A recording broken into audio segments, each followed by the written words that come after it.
Hey everyone, welcome back to our channel. यार, जब से सीबीएसई के सैम्पल पेपर्स आए हैं, आई हैव सीन कि आप लोगों में बहुत सारे तरह तरह के डाउट्स आ रहे हैं। उनमें से सबसे मोस्ट कॉमन डाउट, जो कि आप इस मीम से भी रिलेट कर सकते हैं, कि यूजुअली अभी तक जब तक सैम्पल पेपर नहीं आया था तब तक आप लास्ट ईयर का सैम्पल पेपर देख रहे थे। फिर उसके बाद आप बोर्ड एग्जाम के फाइनल पेपर देख रहे थे। और फिर दोनों को रिलेट करके बहुत सारे बच्चों के ये कॉमन डाउट आ रहा है कि सर, सैम्पल पेपर से तो बोर्ड में तो क्वेश्चन ही नहीं आते हैं। तो फिर ये सैम्पल पेपर देने का मतलब ही क्या है सीबीएसई के? भाई, जब सैम्पल पेपर से क्वेश्चन ही बोर्ड एग्जाम में आपके नहीं आ रहे तो फिर सैम्पल पेपर दिया ही क्यों जा रहा है?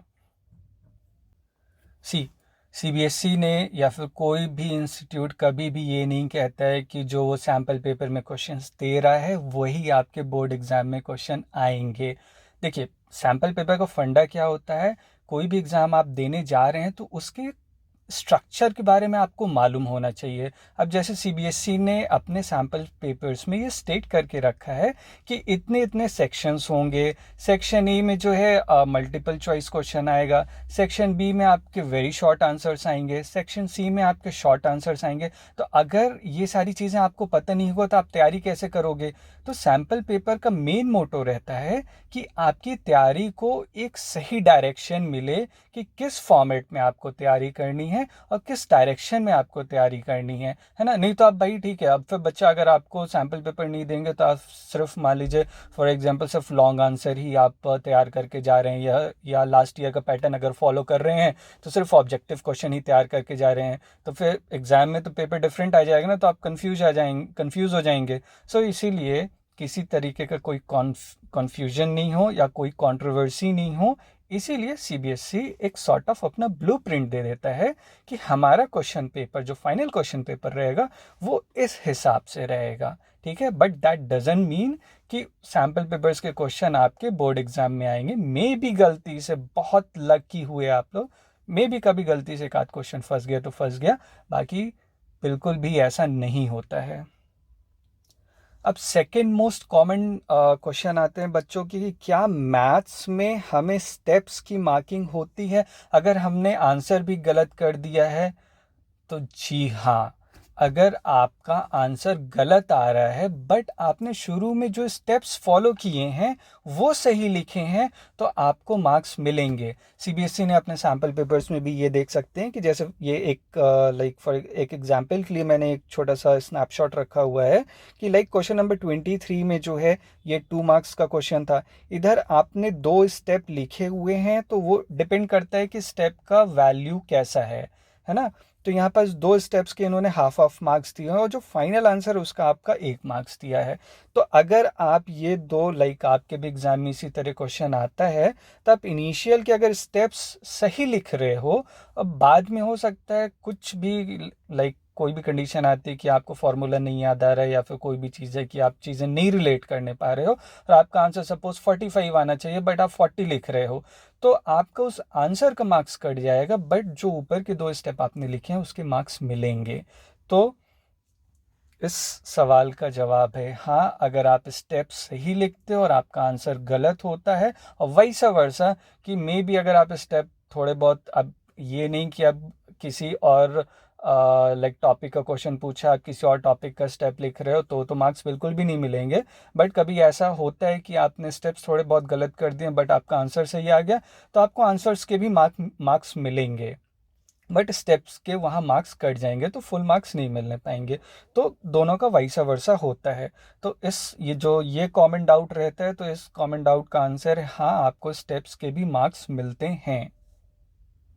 तो ऑब्वियसली ये चीज़ जानने के बाद, लाइक आप समहाउ अगर कोई क्वेश्चन नहीं आ रहा है और थोड़े बहुत भी अगर आपको उसके स्टेप्स मालूम है तो आप 1-2 मार्क्स उसमें गेन कर सकते हैं। तो इसलिए कभी भी क्वेश्चन ब्लैंक नहीं छोड़ने का।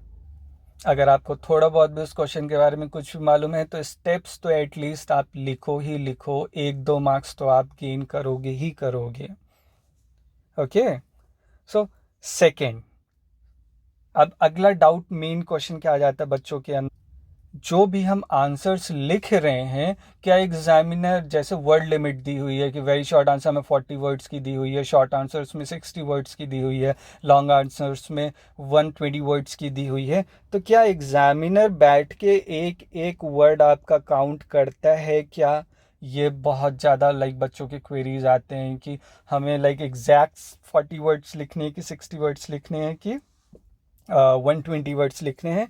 तो इसका आंसर है नहीं। आप खुद सोचो कि अगर आप खुद कोई पेपर चेक कर रहे हो, तो क्या किसी बच्चे का, सपोज आप 10th क्लास में, आप 8th क्लास के बच्चे का पेपर चेक कर रहे हो, तो क्या आप एक एक वर्ड काउंट करोगे? नहीं काउंट करोगे। यूजली एक लाइन में एक 10 वर्ड यूजली काउंट किया जाता है कि हाँ ठीक है एक लाइन है, तो आप उस हिसाब से सारी चीज़ें आप रिलेट करते हो। तो आप 40 वर्ड्स का दिया हुआ है, तो कोई ज़रूरी नहीं है कि आपको एग्जैक्ट 40 वर्ड्स लिखने हैं। अगर 40 वर्ड्स दिया है तो वो 45 भी हो सकते हैं या 35 भी हो सकते हैं, बट उससे ज़्यादा नहीं। ठीक है, एक जनरल आप अंदाज़ा लगाते हैं, जैसे इस मीम से भी आप थोड़ा सा रिलेट कर लोगे कि टीचर देख के समझ जाएगा कि हाँ आपने वो वर्ड लिमिट फॉलो की है कि नहीं की है। अब 2 मार्क्स में है, 2 पॉइंट लिखने हैं। अब 2 पॉइंट का ये मतलब नहीं कि आप 4 लाइन का 1 पॉइंट लिख रहे हो। 2 पॉइंट का ये मतलब कि आप 1 से 1.5 लाइन में आप 1 पॉइंट लिखो, 1 से 1.5 लाइन में आप दूसरा पॉइंट लिखो। ठीक है, तो आपको 2 मार्क्स उसमें मिल जाएंगे। अब अगर वहीं पास आप 2-2 3-3 लाइन का 1 पॉइंट लिख रहे हो, तो फिर ब्रो आपका वर्ड लिमिट एक्सीड करेगा, वहाँ मार्क्स कटेंगे। ठीक है, तो ये चीज़ आपको ध्यान रखना है। टीचर एक एक वर्ड काउंट नहीं करते यूजली। आप अगर 40 वर्ड्स है तो आप 4 लाइन का 40 वर्ड्स होगा। यूजली एक लाइन में 10 वर्ड्स आते हैं। आप 4.5-5 लाइन लिख सकते हो या फिर 3.5-4 लाइन लिख सकते हो, बट ये नहीं कि आप 7-8 लाइन लिख रहे हो या आप 1-2 लाइन लिख रहे हो। तो इस चीज़ को थोड़ा सा समझिएगा। अब ये सबसे ख़तरनाक पॉइंट आ जाता है कि जब से सीबीएसई ने ये अनाउंस किया है कि ओवरऑल चॉइसेस नहीं देंगे, तो बच्चों के अंदर डाउट आ गया कि ओवरऑल चॉइस क्या होता है और इंटरनल चॉइसेस क्या होते हैं। तो पहले क्या होता था कि अगर आपका सपोज अभी इस बार 2 मार्क्स सेक्शन बी में 4 क्वेश्चन आ रहे हैं, ठीक है, तो पहले क्या होता था कि सीबीएसई उसमें 6 क्वेश्चन दे देता था। फिर उसमें out of 6 you have to attempt any 4 questions. ठीक है, उन 6 क्वेश्चन में आपको कोई भी 4 बेस्ट बनते हैं, आप वो अटेम्प्ट करते हो। That is known as overall choice. अब सीबीएसई ने क्या कर दिया है कि उन 4 क्वेश्चन में कि सिर्फ 4 क्वेश्चन ही रहेंगे। हो सकता है कोई एक क्वेश्चन अगर सीबीएसई को लगता है टफ है, सपोज क्वेश्चन नंबर 2 है, तो उसमें वो 2 चॉइसेस दे देगा कि आपको ईदर ऑफ दिस फॉलो करना है, बट दैट डजंट मीन कि आप उस क्वेश्चन नंबर 2 के दोनों क्वेश्चन सॉल्व कर दो। अगर आप दोनों क्वेश्चन सॉल्व कर दोगे तो आपका टाइम भी वेस्ट होगा और मार्क्स भी कटेंगे, क्योंकि आप 4 क्वेश्चन करोगे तो नीचे का कोई एक क्वेश्चन आपको सैक्रिफाइस करना पड़ेगा। सो ये चीज़ आप दिमाग में बहुत अच्छे से याद रखिएगा कि इंटरनल चॉइस में ही एक ही क्वेश्चन सॉल्व करना है, ईदर ऑफ दैट। ठीक है, दोनों मत सॉल्व कर दीजिएगा। That is the difference between overall choice and internal choice, है ना। अब आप इस गोलू मोलू की तरह आप भी चॉइस कर सकते हो कि कौन सा वाला क्वेश्चन सॉल्व करना है, कौन सा वाला नहीं करना है, but do remember attempt either of that question. Overall से मत छेड़खानी करना।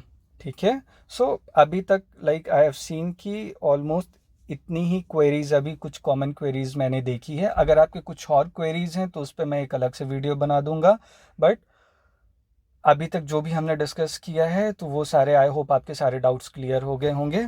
और ये वीडियो अगर आपको पसंद आया है so please subscribe our channel and till then study hard. Bye.